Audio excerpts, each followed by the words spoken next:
In 20 years' time, are we all going to be following the Saudi Arabian League and supporting Saudi teams as opposed to the Premier League? No.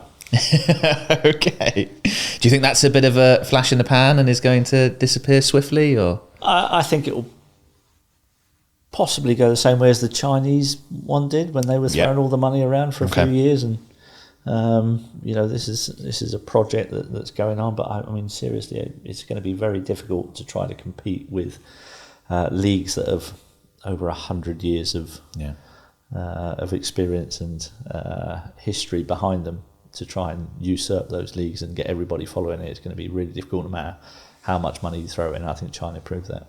Yeah. And we've seen some of the numbers of like stadiums are not as full as we may have expected, given the players that have been signed. And, have you watched any of the Saudi League games? I have not. No, I can't say I have. No, I've seen clips of goals from very famous players online, and that is it. I'm sure they'll try to beat us into trying to watch it, even if you don't want to. You're going to be propagandized to go, you must watch this, it's great, it's really good, a bit like they're doing with the women's football. Yeah. Is it possible for a professional footballer at the highest level, let's say a Premier League player who is 18, 19, 20 now, to be a normal person given the life that they have led to get to that point? It's possible. I think with good grounding, good parents, good people around you, it's possible. Okay. And not to let things kind of go to your head.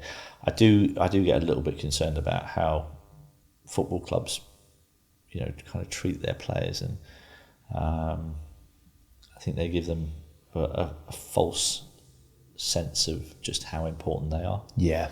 Okay. In the grand scheme of things. Yeah. So I think that's something that football clubs could do better. So it is possible if I think the answer would be if you've got the right people around you. Yeah, I can only imagine had I known from, because I imagine a lot of these guys will know from early teen years that they're going to be good enough, they're going to be a pro, they're going to make a lot of money, how the almost godlike status some of these kids must get at schools and things along those lines. Yeah, I think the one thing that I would kind of just instill in these kids who do have that kind of attitude is that I would just make them think that every day it only takes one tackle, one injury, and everything that you've dreamed about is gone. So be humble and don't get carried away. Yeah. What players do you find really exciting? What sort of younger players are you really excited to see over the next 10 years or so? I really like watching Phil Foden play. Obviously, he's getting on a bit now into his early 20s. But he's one that I like watching. Kevin De Bruyne is obviously an older player, but again, somebody I like watching. Cole Palmer at Chelsea, I think has got some good potential there. I kind of like what he's done and the attitude that he displays. I quite like that. I think in terms of kind of young English talent, Jude Bellingham for me is just wow. I mean, I went and watched him up at Wembley, the England-Italy game. First time I'd watched him play actually in person. And I couldn't have been more impressed, honestly. He was just all over the place. I didn't see any weakness in his game. Yeah. And so he's one for me, is absolutely massive, going to be a huge player for England going forward, and almost the kind of player, almost in a Gaza-like situation where you feel like he could almost take us to winning a tournament on his own. Yeah. That kind of scarily good. Yeah. And I hope that he continues his development. And what he's doing at Real Madrid this season is just ridiculous. Amazing. He seems, when I watch him play, he seems like a man playing with boys. He seems like a 16-year-old playing with 12-year-olds, just on another level. He's got that attitude. If somebody's so young, he is not afraid to dig out an older player in the team. Even in the national team. Yeah. He is not afraid. He's got a great attitude, and I can see why kind of Birmingham thought so highly of him that they retired his shirt when he left. At the time, I was Left going, at 16. are you sure? How the hell are you playing at? It was quite a gamble at that Retiring point. a shirt. And now I'm going, ooh, okay. Fair enough. Somebody saw something. But, so I think he is the one for me. Yeah. Are England going to win the Euros? The only reason I hesitate there is that I think we have the ability to do that. Yeah. I'm not sure we have the right manager to do it. Okay. I think we have the players. I think we've been put in two situations where we could have won big tournaments, and I think the lack of, I don't want to say bottle. It might be bottle from the manager to actually go on and really take that game by the scruff of the neck. And 1-0 up against Croatia in the semi-final of the World Cup, kind of sat back a little bit, almost invited them onto us. Yeah. They were a good team, not a great team, but I thought we invited them on and allowed ourselves to get beat in that game. And I think the same thing happened in the final against Italy in the Euros, where we go 1-0 up after a couple of minutes. We had them on the ropes. Could quite easily, if we'd have really gone for them in that first half, got that game won by half time. Yeah. And he never really did that.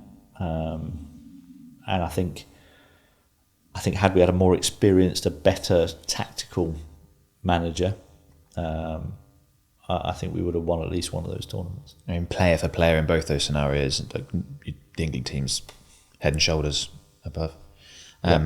It's interesting that with the Gareth Southgate situation, it seems that because England have underperformed for so many years, for so long, having someone that perhaps achieved close to par was seen as massive progress. I think that's a really good way of putting it, actually. And not being able to take that next step. In both those scenarios, as soon as we came up against a good team, that was it, really. Yeah, I think, given the fact that, Gareth can say, I got to a semi-final of the World Cup, I got to final of the Euros. The way I look at it is, how many other managers could have done that? Yeah. I think with those players, I think I could probably have done that. Yeah. The qualifying campaigns are a cakewalk, really, let's be honest. And with the teams that we kind of beat along the way, I feel like he didn't really do anything special that warranted, any kind of great praise. I think we've done. I think you put it perfectly. It's about par with the teams that we've played against. That's the least we should have. Yeah. We should have done. Yeah. So I like Gareth as a bloke. Obviously, I played against him and played with him a little bit in England, and he's a nice bloke. Didn't agree with his stance on encouraging kids to get vaccines. I'll always disagree with him on that. But as a bloke, nice bloke. Not nasty in any way. But I don't think he's quite got that extra bit to be a kind of top draw manager that will take us to winning a trophy. I hope I'm wrong. Me too. I hope next year that I come back and they go, oh, you don't know what you're talking about, because I would love it if England won a major tournament. I haven't ever seen that in my lifetime. Yeah. I was 2 years too late for 1966 and all that. So I'd hope before I pack my bags from this planet that I get to see us win a major trophy. That would be fun. Looks like we've got an exciting Premier League title race on this season. Do you think we will have one that goes to the wire? And who's your money on? It's looking that way. I mean, top of the league at this time of the season, normally the wheat's been sorted from the chaff, and it's normally a 2-horse race. So for it to be as tight as it is at the moment, I think it's shaping up to be one of the most fascinating Premier League titles we've ever had. Yeah.